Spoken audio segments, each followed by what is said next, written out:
कभी सुना है वात पित्त कफ दोष क्या होता है, या उसके बारे में कुछ भी पता हो आपको, कभी कुछ सुना हो? हैंड रेस कर सकते हो। एनीबॉडी? वात पित्त कफ दोष के बारे में कुछ हल्की फुल्की जानकारी किसी को नहीं है? मतलब सबके लिए नया है।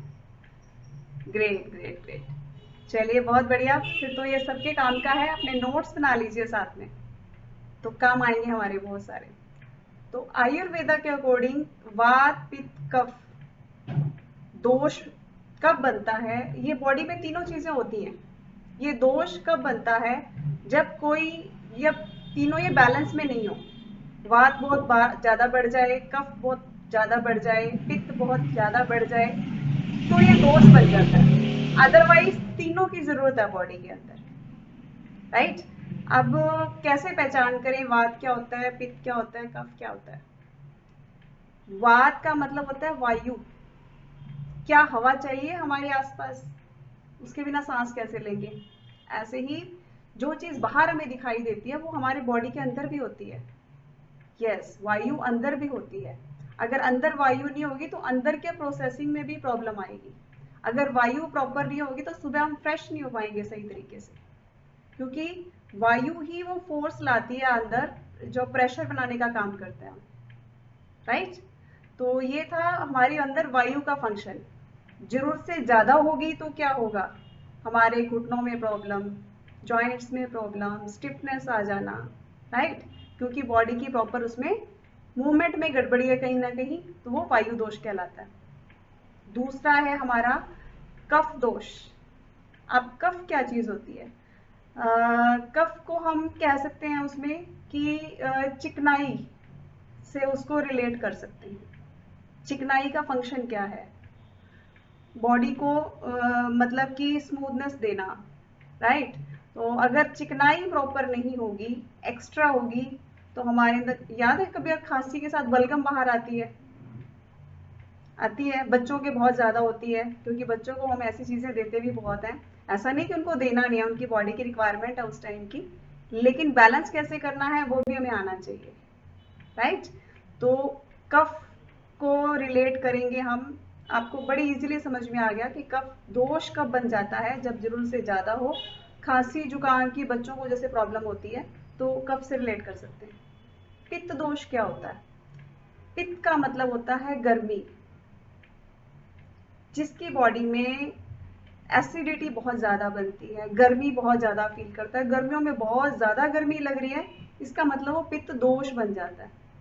हाँ, गर्मी होनी चाहिए बॉडी में। अगर गर्मी नहीं होगी तो हमारे अंदर एनर्जी कैसे आएगी? है ना?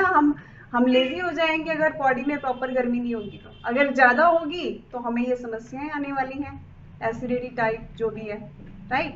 तो इसको समझने के लिए हम इसको लाइफ के 3 स्टेजेस या सुबह से लेकर रात तक के टाइम में हम इजीली समझ पाएंगे। जो सुबह अर्ली मॉर्निंग का टाइम है उसको कफ का टाइम बोला जाता है। कफ का टाइम याद है? आप नोटिस करिए कि जो खांसी वगैरह होती है सबको, या जुकाम बहुत ज्यादा फील होता है, वो मोस्टली सुबह के टाइम में ज्यादा महसूस होता है, राइट? और कफ को हम बचपन से भी रिलेट कर सकते हैं। बच्चों को खांसी जुकाम बहुत ज्यादा होता है। हाँ होता है, बुजुर्गों को भी थोड़ा बहुत, लेकिन बच्चों को बहुत ज्यादा ये चैलेंज आता है। तो ये दो तरह से रिलेट करना बड़ा आसान हो जाएगा। उसके बाद दिन का टाइम होता है पित्त का टाइम, गर्मी का टाइम। सूरज तेज होता है तो पित्त बढ़ जाता है, राइट?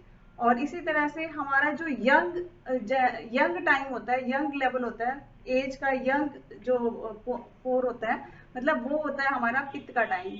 और मोस्टली जवान लोगों में जो हीट से रिलेटेड, इंफ्लामेशन से रिलेटेड, गर्मी से रिलेटेड, स्किन प्रॉब्लम, जो रैशेज आ जाते हैं गर्मी की वजह से, तो वो ज्यादा होते हैं कब? हमारे जो है जब हमारे बॉडी में पित्त बड़ा होता है। अडल्ट लोगों को, जवान लोगों को ये दिक्कतें ज्यादा आती हैं।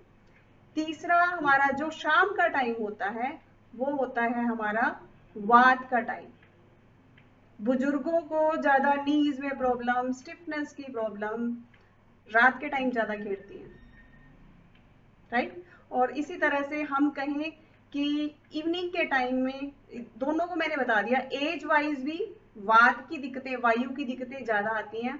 और रात के टाइम, इवनिंग के टाइम में जो वायु का टाइम है, तो उस टाइम जो है उसको हम वात से रिलेट कर सकते हैं। अगर तो वायु सही है तो आपकी बॉडी की मूवमेंट और सब सही रहेगा। अगर वायु में गड़बड़ी है तो मेरे यहाँ दर्द हो रहा है, मेरे वहां दर्द हो रहा है, मेरे जॉइंट्स में दर्द हो रहा है, मेरे बैक में दर्द हो रहा है, राइट। तो क्योंकि वहां पे हवा का प्रॉपर वेंटिलेशन नहीं है बॉडी के अंदर, और वो लोग सुबह जल्दी से फ्रेश भी नहीं हो पाते, राइट। तो अब इन दोषों को बैलेंस करने के लिए क्या किया जाए? तो उसके लिए एक बहुत ही आसान सी चीज हमारे पास अवेलेबल है, आप कोचेस के पास भी अवेलेबल है, उनकी हेल्प ले सकते हैं। बाकी इसके लिए हमारे अलग अलग योगा भी होते हैं तीनों को बैलेंस करने के लिए। नेक्स्ट टाइम जो हमारा योगा का सेशन रहेगा वेंसडे को, उसमें स्पेशली तीनों को बैलेंस करने के लिए आपको अलग अलग योगा बताए जाएंगे, राइट। तो उसके लिए आप बने रहेंगे, मतलब वेंसडे का सेशन मिस नहीं करेंगे हम लोग, क्लियर। और अब खाने में ऐसी क्या चीजें खाई जाएं जो इन तीनों को बैलेंस किया जाए, राइट। तो अगर हमारे अंदर कफ का चैलेंज ज्यादा है, कफ का चैलेंज ज्यादा है तो हमें क्या करना है? पित्त का चैलेंज है तो हमें ठंडी चीजें, विटामिन सी वाली चीजें खानी है, राइट। जैसे कि आंवला है, राइट।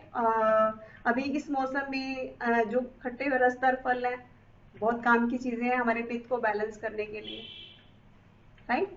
और उसके अलावा जो हमारी हरड़ है, हरड़ आपने कभी सुना होगा अपने बड़े बुजुर्गों से, हरड़ का पहले कभी चूरन आया करता था, हरड़ की गोलियां यूज की जाती थी, राइट।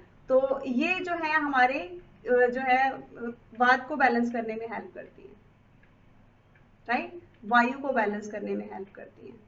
तो और जो कफ के लिए बहेड़ा यूज किया जाता था, मेडिसिन में भी यूज किया जाता है, और पर्टिकुलर किस में यूज किया जाता है अभी मैं आपको बताने वाली हूँ। बहेड़ा जो है हमारे जो है सुबह के जो कफ में बैलेंस करने के लिए बहुत बढ़िया है।